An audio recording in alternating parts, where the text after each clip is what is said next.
Bem-vindos a mais um resumo da Bolsa do canal Investland. Aqui a gente resume tudo o que rolou na semana nas áreas de economia e política. Trump, Lula, Bolsonaro, Brasil, internacional, tudo você vai ver aqui. E claro, também na parte do mercado financeiro e investimentos, porque afinal esse também é o canal de investimentos. E tudo isso de maneira mais tranquila, sem ficar puxando muito saco de político, ou tão enviesado assim como os outros canais de investimento que tem por aí, que tu tá ligado. Não que eu seja isento de viés, eu sempre falo isso aqui, mas na medida do possível a gente tenta fazer uma análise mais ampla, belezura? Então sem mais demoras, vem comigo que o vídeo dessa semana tá bom demais.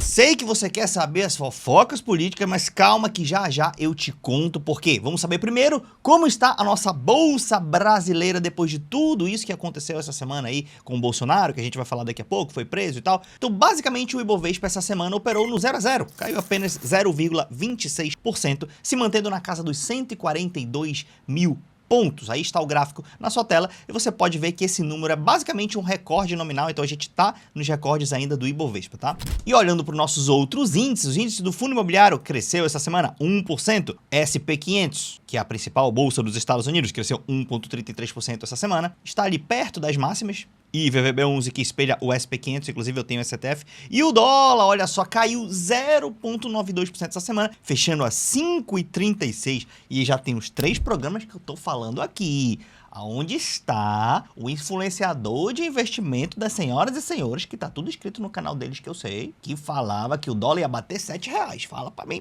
pra mim. Os caras falaram que o Brasil não ia quebrar, que ia pagar a conta. Até hoje eu vejo thumbnail nesses canais. Prepare-se para a crise de 2023, aí não teve. Prepare-se para a crise de 2024, não teve. Como ficar rico com a crise de 2025, mas não teve.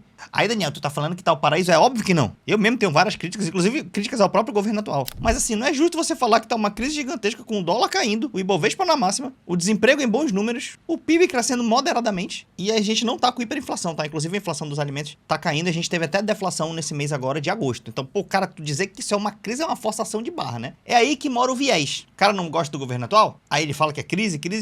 E do outro lado, o cara que gosta fala que tá mil maravilha, que é o paraíso e que tá descendo picanha e cerveja do céu. Então aqui a gente tenta olhar os dois lados, beleza? Seguindo para o nosso setor de bancos, energia elétrica, seguro, saneamento e telecom, nosso querido setor BEST, que são os setores teoricamente mais seguros da Bolsa de Valores, não necessariamente as empresas, eu sempre falo isso, mas os setores sim. Nada de muita variação essa semana, mas nosso querido Banco do Brasil cresceu 5%, mas alguém falou que o Trump ia sancionar o Banco do Brasil e que ele ia falir. Inclusive o Banco do Brasil estava R$18 e eu comprei, inclusive, senhoras e senhores, vocês lembram disso. Enquanto os profetas do caos estavam agindo. Daniel, mas o Trump não pode fazer nada? Não, cara, até que pode, mas uma hora isso volta para os fundamentos. Se você quer ser do mercado financeiro, e tu é um cara que consegue pensar um pouco mais com a lógica e deixar a ideologia um pouco de lado às vezes, você vai ter um bom resultado no mercado financeiro, porque você está investindo com a lógica. O Banco do Brasil, sabe qual é o CNPJ dele? É 001. É o primeiro CNPJ do Brasil. É um banco que tem lucros, até porque se no Brasil não tiver lucro, né?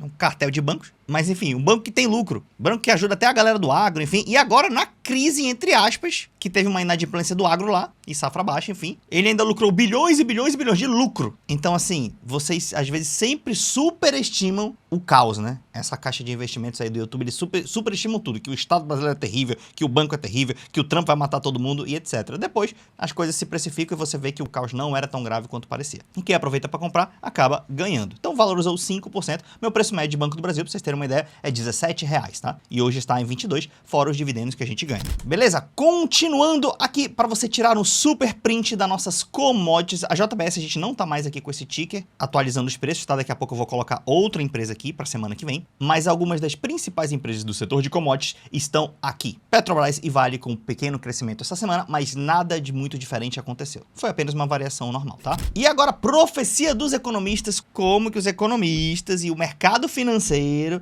estão prevendo que vamos fechar o Brasil. Para você que não sabe, o Boletim Focus são mais de 120 instituições financeiras que opinam toda semana uma profecia. Pergunta assim, ó, quanto você acha que vai fechar o ano, o PIB? Ele fala, é X. Quanto você acha que vai ser a inflação? É X. Inclusive, abrindo parênteses, semana que vem tem reunião do Copom, né, para definir a taxa de juros. E eu vou fazer uma crítica a esse modelo aqui, tá? Vou deixar só para outro vídeo, então tu já fica ligado. Ah, aliás, e você que não viu, essa semana eu coloquei um vídeo, cara, que foi um vídeo assim, humildemente falando, é uma contribuição muito alta aqui do canal Investland para o debate, que é a questão do tripé macroeconômico. E lá eu explico de maneira desenhada, igual a gente faz aqui, o pessoal às vezes me briga que eu desenho, né? Mas a maioria gosta e fala que é super didático. De maneira desenhada, o que é o tripé macroeconômico, qual a minha crítica e como que funciona no resto do mundo. Como que o Banco Central opera. Então, de verdade, eu acho que não tem nenhum vídeo naquela qualidade no YouTube. Então, vale a pena você dar uma assistida. E na semana que vem eu faço uma crítica ao Banco Central, ao Boletim Focus, à meta de inflação e algumas outras coisas. Mas se você ver o vídeo do tripé macroeconômico, você já vai ter uma base para o vídeo da semana que vem. Mas voltando, nossos queridos economistas e instituições financeiras previram que o IPCA vai fechar o ano a 4,85, ou seja, a previsão de inflação está melhorando muito desde o início do ano, que o PIB fechará em 2,16, uma leve queda na previsão do PIB. E o câmbio a 5,55. Que bom, né? Início do ano eu acho que estavam prevendo a R$6. Inclusive, vamos ver a previsão como era janeiro de 2025, ó. Eles previam que o IPCA ia fechar a 5% e agora a 4,85, ou seja, melhorou para o Brasil, né?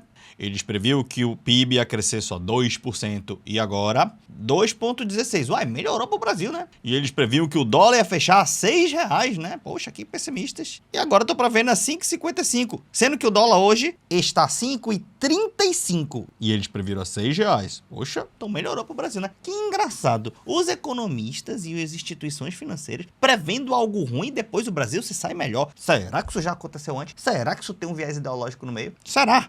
Por isso, semana que vem você vai ver lá meu vídeo do Banco Central e vai gostar. E agora partindo para o noticiário político, porque, cara, essa semana, todo mundo sabe, aconteceu aquele evento com o Charlie Kirk, né, nos Estados Unidos, né?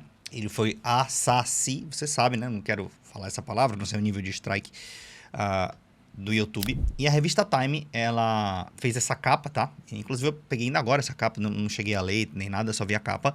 Enough. Dizendo basicamente o seguinte, que, cara, chega, né? Chega, assim, isso é o suficiente e tal. E eu, Daniel, vou te falar, eu não conhecia o Charlie Kirk, vou ser honesto com vocês, tá? E assim, eu sei que ele era dessa direita, mais conservadora, mais liberal e tal. Então, teoricamente, em alguns pontos a gente divergia, né? Talvez em vários, né? Principalmente nessa caixa do liberal e tal, e de algumas atitudes mais extremas. Mas assim, cara, eu fiquei mal com essa parada, eu vou te falar. Eu vi o vídeo, né? Infelizmente, assim, eu falei, cara, onde que chega o ser humano, assim, né? Você pegar um rifle, uma Alp, sei lá, que tipo de arma que era, pô, matar um cara porque você discorda dele. Aí tu pode falar, Daniel, mas esse cara era um fascista, era não sei o quê. Depois até me mandaram. Algumas pessoas falam, Daniel, olha o que ele falava. Ele estimulava discurso de ódio e tal. Ah, sim, ele não era fluxicheiro. Beleza, era isso pra gente concluir? Beleza, que ele não era fluxicheiro.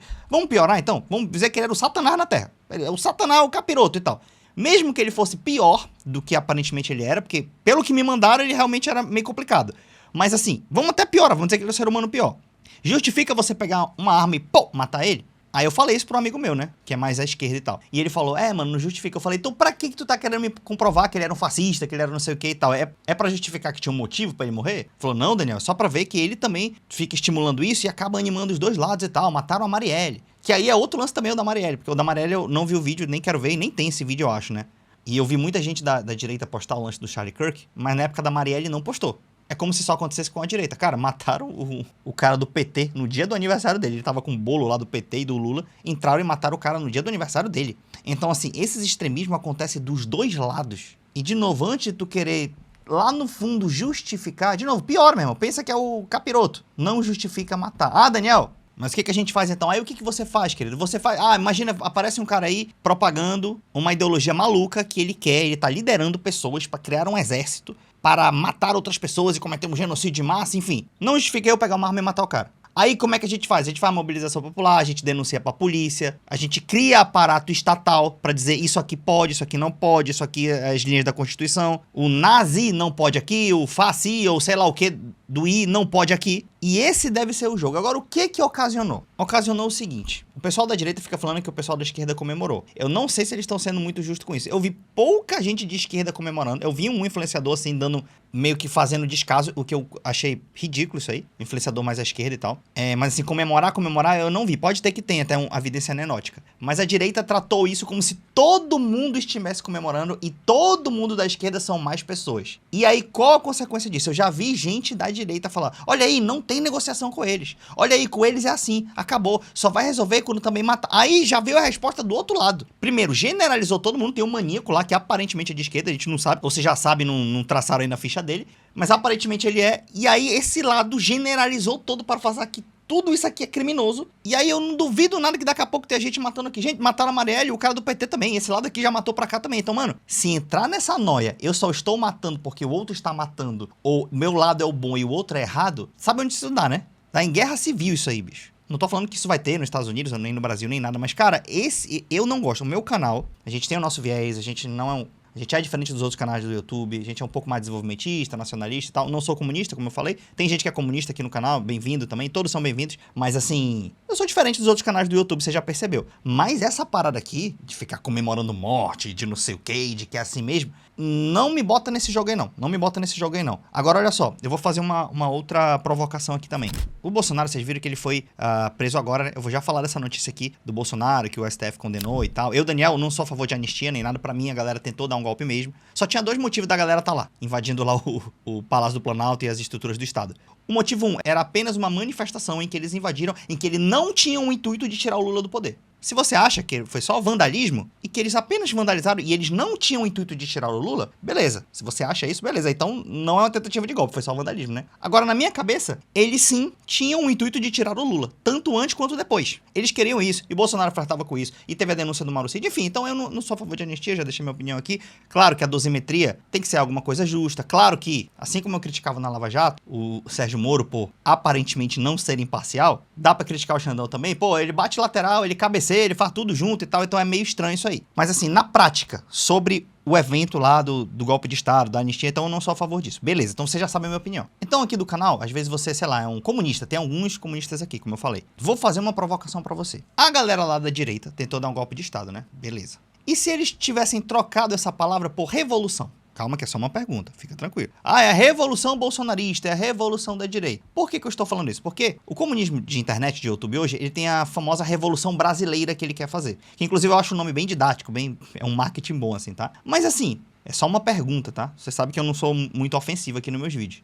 Será que uma revolução brasileira é menos pior ou é melhor do que uma tentativa de golpe de Estado? Será que eles são equivalentes? Não é uma tentativa de golpe também ou não? De que vias vai ser isso? Será que o resultado dela vai ser bom? Você tem garantia? Vai ter morte ou não vai ter? Então assim, é só uma pergunta porque isso aqui é um campo meio abstrato, meio aberto. Então eu, Daniel, critico sim, cara. A galera tentou lá invadir porque não queriam mesmo que o Lula subisse ou que o Lula fosse o presidente e tal. Então é golpe de Estado, beleza. Eu critico isso aqui. Mas não significa automaticamente que eu vou apoiar um negócio que chama Revolução Brasileira, se eu nem necessariamente sei o que isso acontece, se tem morte, se não tem, se vai dar certo ou se vai dar errado. Então, é só uma pergunta, tudo bem? A gente tem que ser justo sempre com os dois lados. Inclusive, teve um debate muito bom essa semana no Spectrum de 3 comunistas contra 3 reformistas, né? E aqui do lado dos comunistas tinha o Jones Manuel, né? Que é um super debatedor, debate muito bem. Talvez seja até candidato a presidente e tal, ele tem crescido muito na internet. E tinha mais outras 2 pessoas. E do lado dos reformistas tinham 3, mas sendo liderados aí, a meu ver, pelo Frederico Krepp, que é um cara que eu gosto bastante. Eu já falei em alguns vídeos aqui sobre o Fred. E eles debateram justamente isso que eu estou debatendo. O lado do Fred quer uma reforma. Ele entende que o Brasil tem injustiça, ele entende que o capitalismo tem erros, ele entende que o sistema brasileiro não é justo. Mas eles acham que você pode fazer isso por reformas. Do outro lado, que são os comunistas, ele entende que é tudo de ruim e pior, e que não tem solução, e que é necessário uma revolução. E essa é a pergunta que eu faço na boa mesmo. Vocês têm certeza que uma revolução é menos passível de crítica? Ou é melhor, vamos dizer assim, é melhor do que o povo do Bolsonaro tentou fazer? Porque aqui pelo menos não deu morte, mas será que vai dar morte? Não vai? É uma pergunta. Eu gostaria de entender como é que seria esse processo de revolução que os senhores tanto pregam, beleza? E não vem me brigar não, porque se tu tá escrito aqui, tu sabe que eu sou do mercado, então também não... Então não vem exigir muita coisa de mim não, beleza? Vamos lá, continuando. E o Bolsonaro foi condenado a 27 anos e 3 meses, tá? Aqui tá o detalhamento da pena do Bolsonaro. Organização criminosa, abolição violenta do Estado Democrático de Direito, golpe de Estado. Claro que isso aqui é tentativa, né? Até porque se tivesse dado certo, não teria nem STF essas horas, né? Dano qualificado, deterioração do patrimônio tombado. Isso aqui eu não sei se era pra condenar o Bolsonaro nisso aqui não. Tô tentando até ser justo aqui. Porque mesmo que ele estivesse ali por trás e tal, ele não deteriorou o patrimônio, né? A não ser que a liderança dele tenha estimulado, que aí deteriora o patrimônio e aí acaba vindo essa pena para ele também. Bom, eu não sou o melhor jurista, vocês me dizem aí se isso está justo ou não. E ele tomou 27 anos de prisão. Daniel, mas Bolsonaro ainda não foi preso por quê? Porque depois da condenação, o passo seguinte é a publicação do acórdão da decisão, que pode ocorrer em até 60 dias, mas no caso do Bolsonaro, eu acho que eles vão acelerar isso, né? Por exemplo, a publicação do acórdão que tornou o Bolsonaro réu não foi 60 dias, ocorreu em 15 dias, então, eventualmente, pode acontecer isso outra vez. Assim como aceleraram o processo do Lula, estão acelerando o processo dele, eu acho. Depois dessa publicação, a defesa tem 5 dias para apresentar os embargos declaratórios e mais 15 dias para os embargos infringentes, tá? E essa pena do Bolsonaro aqui vai ser de 24 anos e 9 meses de regime fechado, mais uma multa aí, que se não me falha a memória, é mais de 300 mil reais. Você faz a conta aqui, tá? 124 dias multa, fixado em 2 salários mínimos a cada dia. A multa seria maior, mas como ele tem mais de 70 anos de idade, ela foi diminuída. Daniel, e como isso impactou o mercado financeiro? Nada. O dólar caiu, foi para 5,35 e a Ibovespa continua nas máximas históricas. Ai, Daniel, então o mercado gostou da prisão do Bolsonaro, né? Não, porque quando o Lula foi preso também não impactou nada. Mano, você tem que entender uma coisa. O capital, ele tem vida própria. Tanto no bom sentido quanto no mau sentido. No mau sentido, você sabe, né, que o cara que ele vai crescendo, se expandindo, e ele vai formando monopólios, oligopólios, ele concentra capital, e em alguns casos já a exploração e etc. Então, beleza, esse é o no mau sentido que muita gente já conhece. E no bom sentido também. Qual o bom sentido da expansão do capital? É que o Ibovespa e o mercado e tudo, as empresas, elas derivam de quem? Elas derivam do ser humano. E o ser humano, ele foi programado para evoluir. Então, por que eu sei que a bolsa vai crescer a longo prazo? Porque a gente, é natural nosso querer trabalhar mais e produzir mais. Então, quando vem uma nova geração, ela assume a riqueza toda gerada pelos antepassados e ainda cria novas. E a tecnologia evolui. Então, isso vai expandindo. E o capital vai acompanhando essa expansão. Ah, Daniel, mas é de maneira justa ou injusta? Isso é uma outra discussão. Mas então, esses efeitos políticos, claro que eventualmente eles podem influenciar na bolsa? Pode, mas sempre são por curtos períodos de tempo. A intervenção do Trump foi um curto período de tempo que influenciou. A eleição do Lula, do Bolsonaro, foi por curto período de tempo. Porque com o passar do tempo, essas coisas se ajustam ao quê? A lógica de crescimento natural das empresas e do ser humano. E como meio que a prisão do Bolsonaro já estava precificada, o mercado falou, mano, isso aí eu já estava esperando. Então não é porque o mercado não gosta do Bolsonaro ou gosta, mas sim pelo próprio jeito do mercado em si. Por isso que eu falo, se você quer ser pragmático, se você quiser investir, eu invisto assim, baseado em fundamentos, tá bom?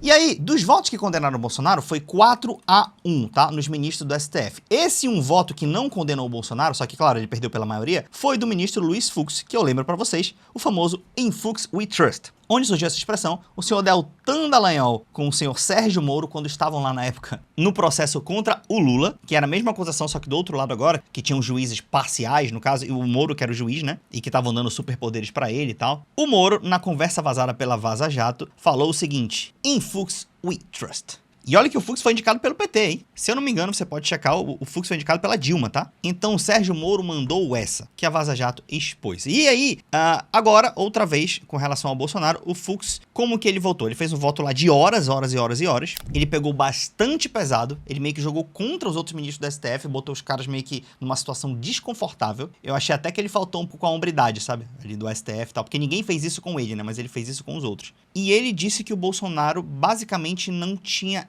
nenhum crime. Então, de tudo que aconteceu, ele isentou o Bolsonaro de tudo, de 100%, ou seja, ele é 100% honesto e inocente nesse caso. Tem gente de direita aqui no canal. Se você acha isso razoável, tudo bem. Bolsonaro é 100% honesto e 100% inocente. Ele não cometeu nenhuma infração nesse ato desde que ele perdeu a eleição até agora. Tudo bem. Se você acredita nisso, tudo bem. Aqui a gente respeita todo mundo. Mas o Fux votou basicamente dessa maneira, tá? Mas como ele foi minoria, acabou perdendo. Mas uma coisa que ele ganhou tenho certeza que ele vai continuar com o visto dele americano, que é a lei Magnitsky, que não vai pra ele. Então o Fux vai poder viajar para os Estados Unidos e ficar de boa. E aí, tem uns vídeos interessantes que, cara, eu não gosto desse tipo de vídeo, mas enfim. Aí o Eduardo Bolsonaro, que tá lá nos Estados Unidos, foi lá e falou o quê, bicho? Olha só o que ele falou, depois que o Bolsonaro foi condenado. Eu acho que, muito provavelmente, depois do julgamento de Bolsonaro, a gente vai ter uma resposta firme com ações do governo norte-americano contra essa ditadura que está se instalando no Brasil.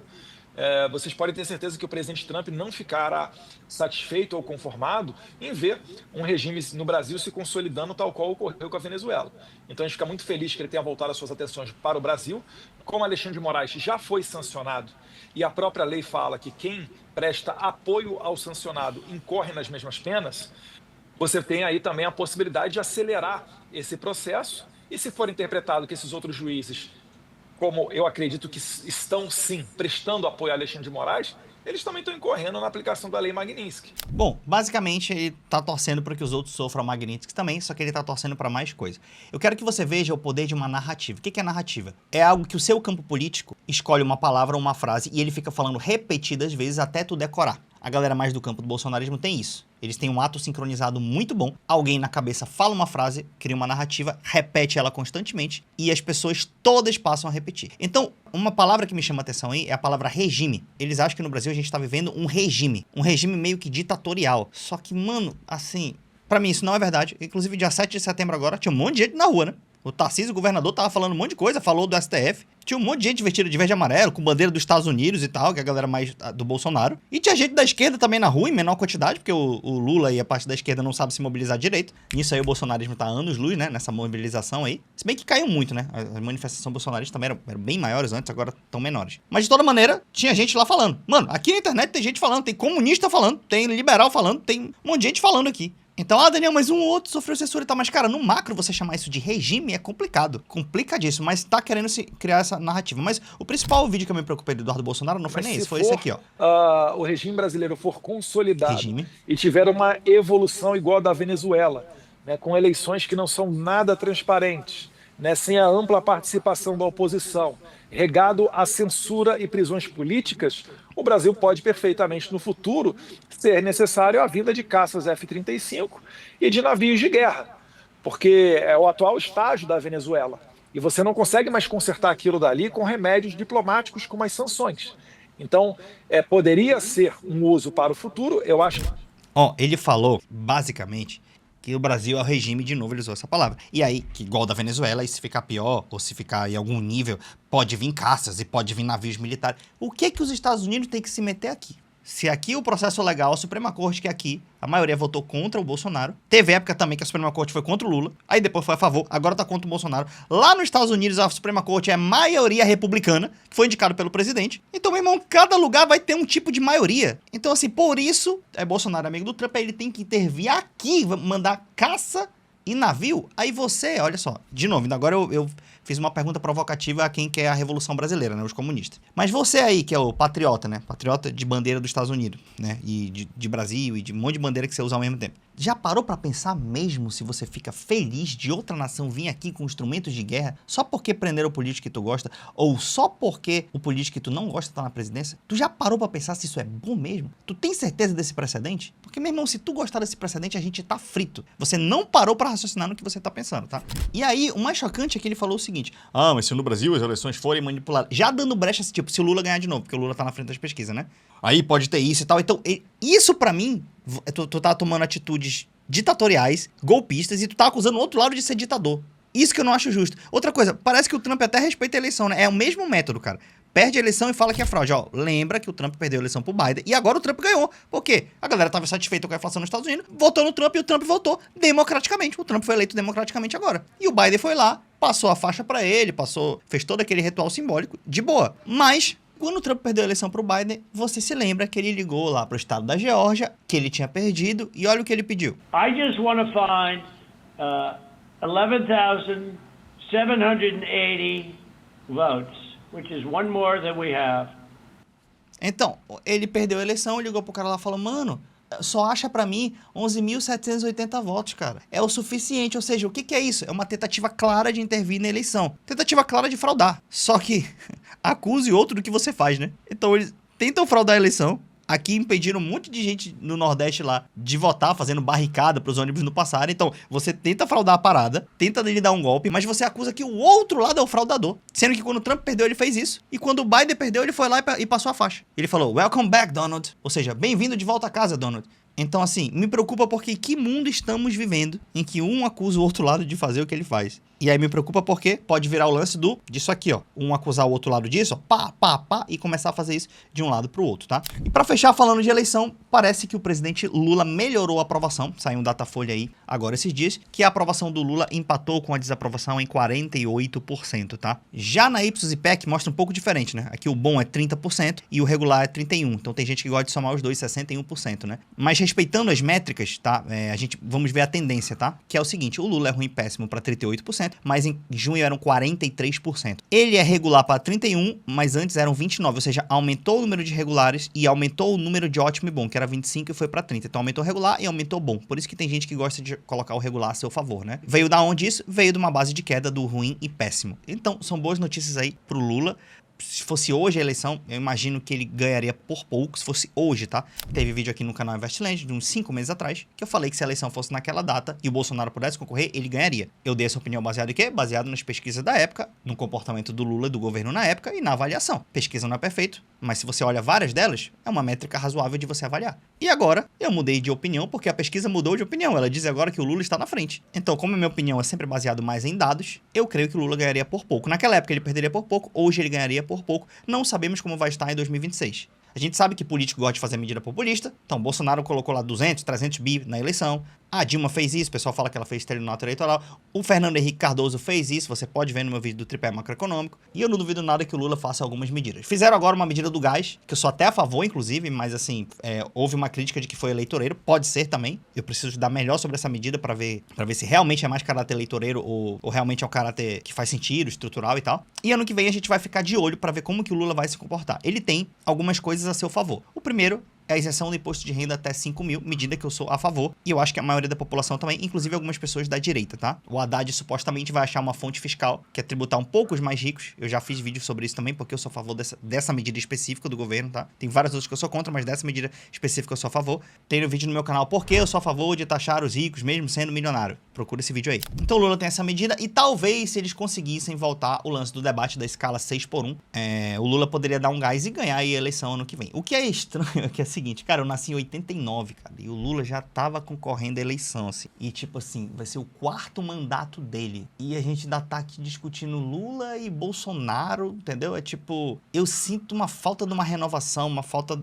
Não é nem da gente jovem em si, tá? Mas é gente com mente mais jovem, mente que fala do futuro. Porque eles basicamente é tudo isso. Você entra no estado lá, faz umas parceria público-privada, dá um incentivo pro agro, o ministro da Fazenda fica lá tentando fazer um déficit zero, aí eu tenho o tripé macroeconômico, aí um fala mais dos costumes, que no caso a galera da direita, outro fala mais um pouco do social, que é a galera do Lula, gasta um pouquinho mais com o pobre e tal. Mas assim, estruturalmente, não é um negócio que, cara, o Brasil vai ficar rico neste caminho, entende? Eu já fiz umas contas comprovando que só com o agro não é suficiente pra gente ficar rico. O agro é importante, mas ele sozinho não vai enriquecer o país. Você pode ver esse vídeo também, teve bastante acesso. E me incomoda um pouco essa falta de visão clara de futuro, sabe? Mas enfim, por esse vídeo é isso. Ó, eu vou deixar um negócio público com vocês. Eu entrei numa meta aí pra eu emagrecer, pra ficar mais bonitinho e tal.